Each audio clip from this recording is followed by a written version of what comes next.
బాగా జరిగింది. ఈ రోజంతా అయితే మేము ఇంకా గుడి దగ్గర అయితే ఉన్నాం అనమాట. మా పిల్లలు మేము కూడా. మా పిల్లలు అయితే నన్ను అస్సలు అయితే విసిగించలేదు. చాలా ప్రశాంతంగా చాలా పీస్ఫుల్గా అయితే ఉంది. చాలా బాగా అయితే ఆడుకున్నారనమాట. చూసారు కదా.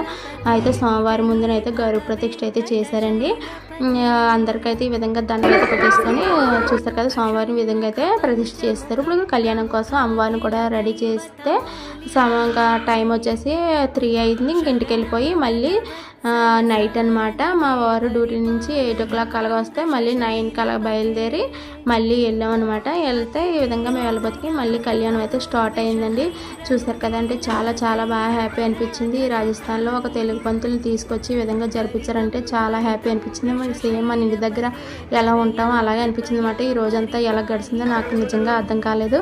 అయితే ఇక్కడైతే కథ అయితే చెప్పారు. మధ్య మధ్యలో అయితే జోక్స్ అవి వేశారనమాట. ఇంకా ప్రసాదం అయితే పెట్టారు. తినేసి ఇంటికి బయలుదేరిపోయాం.